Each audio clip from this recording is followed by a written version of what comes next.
Jadula Srinivas Goud BC సంక్షేమ సంఘం జాతీయ అధ్యక్షులు. బీసీ రిజర్వేషన్ల మీద నిన్న హైకోర్టు స్టే విధించింది.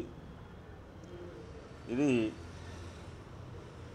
మేము ఆశించిన తగ్గట్టు కాకుండా న్యాయానికి పరిగణలోకి తీసుకోకుండా ఎన్నికల నోటిఫికేషన్ ఇచ్చినప్పటికీ బీసీ రిజర్వేషన్లు పెంచడానికి కావలసినటువంటి న్యాయ ప్రక్రియ, చట్టబద్ధమైన ప్రక్రియ చేసినప్పటికీ రాష్ట్ర హైకోర్టు ఇవేమీ పరిగణలోకి తీసుకోకుండా ఇవాళ ఏకపక్షంగా స్టే విధించింది. ఇది నిజంగా రాష్ట్ర హైకోర్టు స్టే విధించి తెలంగాణ రాష్ట్రంలోని 2.5 కోట్ల మంది బీసీల గుండెల్లో గుణపాలు దించినంత పని అయింది. ఇది అత్యంత బాధాకరమైనటువంటి విషయం, అత్యంత విచారించదగిన విషయం. నిజంగా నిన్న స్టే విధించడం అంటే ఇది బీసీలకు ఒక చీకటి రోజు లాంటిది. న్యాయం చేయాల్సినటువంటి న్యాయస్థానాలే న్యాయం చేయకపోతే బీసీల యొక్క రోదన అరణ్య రోదనగా మారిపోయింది. ఈరోజు అందుకోసమే నిన్న స్టే ఇవ్వడాన్ని, రాష్ట్ర హైకోర్టు స్టే ఇవ్వడాన్ని నిరసిస్తూ ఈరోజు రాష్ట్ర వ్యాప్తంగా రిజర్వేషన్ వ్యతిరేకుల యొక్క దిష్టిబొమ్మలను దగ్ధం చేయాలని చెప్పి నిన్ననే హైకోర్టు వద్ద పిలుపునివ్వడం జరిగింది.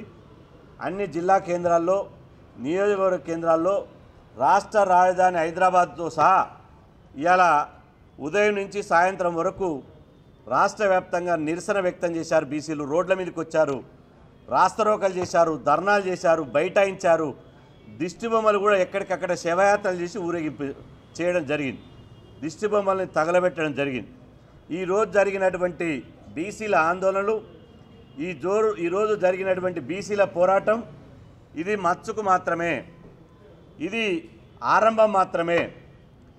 ముందు బీసీలది ఏందో చూయిస్తాం. ఇక బీసీల యొక్క ధర్మ పోరాటం ఏందో, బీసీల యొక్క న్యాయ పోరాటం ఏందో ఇవాళ రిజర్వేషన్ వ్యతిరేకులకు చూపిస్తాం. ప్రధానంగా ఈ రిజర్వేషన్ల ఈరోజు ఆందోళన చేశాం.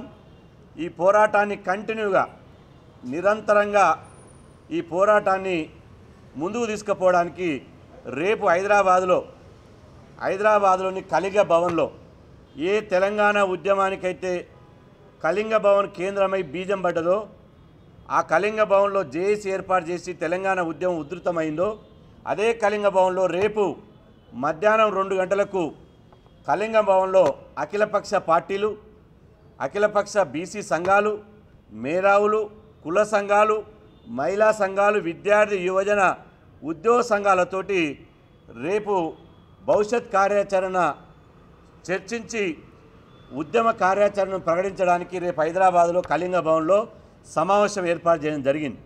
కాబట్టి బీసీ సంఘాల నాయకులు, మహిళా సంఘాల నాయకులు, మేధావులు, ఉద్యమకారులు, ప్రజాస్వామిక శక్తులు, అదేవిధంగా అఖిలపక్ష రాజకీయ పార్టీలకు ఇదే మా విజ్ఞప్తి ఏంటంటే, ఎజెండాలను పక్కన పెట్టి 42% ఇచ్చినటువంటి రిజర్వేషన్లను రక్షించుకోవడమే ధ్యేయంగా ఇవాళ అందరూ కలిసి రావాలని చెప్పి నేను విజ్ఞప్తి చేస్తున్నా.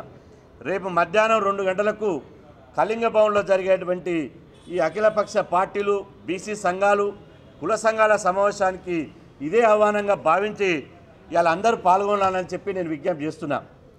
రేపు ఖచ్చితంగా ఇవాళ అఖిలపక్ష సమావేశం పెడతాం. ఆ తర్వాత ఈ నెల 13వ తేదీన జాతీయ రహదారులు హైదరాబాదుకు వచ్చేటువంటి, అదేవిధంగా తెలంగాణ రాష్ట్రంలో ఉన్నటువంటి జాతీయ రహదారులు ఎక్కడున్నాయో బీసీ రిజర్వేషన్ రక్షించాలని, అదేవిధంగా హైకోర్టు స్టే ఇవ్వడాన్ని, బీసీ రిజర్వేషన్ల పట్ల బీజేపీ వైఖరిని నిరసిస్తూ రేపు 13వ తారీఖు నాడు ఈరోజు జాతీయ రహదారుల దిగ్బంధం చేయాలని చెప్పి కూడా మేము నిర్ణయం తీసుకోవడం జరిగింది. రేపు మళ్ళీ కూర్చున్న తర్వాత ఇంకా ఎలాంటి ఉధృతమైనటువంటి కార్యక్రమాలు తీసుకోవాలి, ఏ విధంగా కేంద్ర ప్రభుత్వం దిగొస్తుందో, ఏ విధంగా న్యాయస్థానాల్లో బీసీలకు న్యాయం జరుగుతుందో ఆ విధమైనటువంటి పోరాటాలను ఇలా చాలా సీరియస్గా తీసుకుపోవడానికి మేము సిద్ధమైనాం. ఎందుకంటే ఇలా 1992లో వచ్చినటువంటి ఇందిరాసాని కేసు, 2010లో వచ్చినటువంటి కృష్ణమూర్తి కేసు, ఎప్పుడో పాత కేసులు పెట్టి బీసీల గొంతుకు వస్తారు. నేను అంటున్న 1992లో దేశవ్యాప్తంగా జనాభా ఎంత? 70 కోట్లు. 70 కోట్ల కంటే 60 నుంచి 70 కోట్ల మంది ఉన్నారు. మరి ఇప్పుడు భారతదేశ జనాభా ఎంత? 142 కోట్లు. అంటే 70 కోట్లు ఉన్నప్పుడు 25% రిజర్వేషన్లు ఉంటాయి. ఆ జనాభా డబల్ పెంచి 70 అప్పుడు 50% ఉండే, ఇప్పుడు 100%కి వచ్చే వరకల్లా 142 కోట్లు అయింది. అంటే పెరిగిన జనాభా తగ్గట్టు రిజర్వేషన్ పెరగాలి కదా, అవి పెరిగాయి. ఎప్పుడో పాత కేసులు చూపించి, అదేవిధంగా ఎప్పుడో చూపించి ఇవాళ తెలంగాణలో కులగణన చేసిన ఎంపారికల్ డేటా ఉన్న, అసెంబ్లీలో శాసనమండలిలో చట్టం చేసిన ఇవాళ బీసీలను మోసం చేయడానికి రిజర్వేషన్లు పెంచకుండా కోర్టులను వేదిక చేసుకుని రిజర్వేషన్ వ్యతిరేకులు అడ్డుకున్నారు. మేము ఖచ్చితంగా 2006లో దేశవ్యాప్తంగా ఓబీసీలను అవమానించి ఎట్లయితే అన్యాయం చేస్తే దేశవ్యాప్తంగా ఎట్లయితే ఉద్యమం చేసినామో, ఎట్లయితే దేశాన్ని స్తంభింపజేసినామో, ఇప్పుడు కూడా తెలంగాణలో కేంద్రానికి సెగ చూపించాలంటే తెలంగాణలో మొత్తం స్తంభింపజేసి, అదేవిధంగా ప్రజాస్వామ్యయుతంగానే శాంతియుతంగానే గాంధీ మార్గంలోనే మేము పోరాటం చేస్తాం. ఇవాళ ఒక్క మాట నిజం, గవర్నర్ కనుక అసెంబ్లీలో చేసినటువంటి చట్టాన్ని గవర్నర్ కనుక ఆమోదిస్తే హైకోర్టులో స్టే వచ్చేది కాదు. గవర్నర్ ఆమోదించలేదు కాబట్టి న్యాయస్థానంలో 2 రోజులు సుదీర్ఘమైనటువంటి వాదనలు జరిగితే ఇవాళ చట్టం చేసినప్పుడు చట్టం సంపూర్ణంగా అమలు కావాలంటే ఇవాళ గవర్నర్ గారు అసెంట్ ఇవ్వాలని గౌరవ న్యాయమూర్తులే చెప్పడం జరిగింది. మరి గవర్నర్ రాజ్భవన్ ఎవరి చేతిలో ఉంది? కేంద్ర ప్రభుత్వం చేతిలో ఉంది. బిల్లు పంపిస్తే 6 నెలలు రాష్ట్రపతి దగ్గర ఉంది. రాష్ట్రపతి ఎవరు రిక్వెస్ట్లు కన్సిడర్ చేస్తారు? కేంద్ర ప్రభుత్వం రిక్వెస్ట్ చేస్తేనే కన్సిడర్ చేస్తారు. అంటే రాష్ట్రపతి భవన్ను రాజ్భవన్ను ప్రభావితం చేసి ఇవాళ బీసీ రిజర్వేషన్ రాకుండా బీజేపీ అడ్డుకున్నది. కాబట్టి నాటి మండల్ కమిషన్ నుంచి నేటి ఈ బీసీ రిజర్వేషన్ల వరకు బీసీల వ్యతిరేక వైఖరి బీజేపీకి అట్లనే ఉంది కనుక ఇంకా మారలే.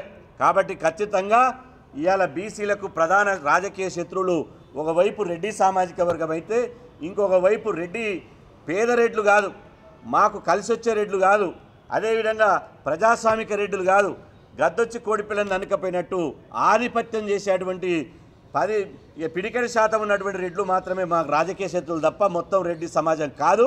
ఆ తర్వాత బీజేపీ కూడా ఇలా బీసీ రిజర్వేషన్ అడ్డుకొని బీసీలకు చేయరాని ద్రోహం తలపెట్టింది. కాబట్టి ఖచ్చితంగా మా పోరాటాన్ని ఆపేది లేదు.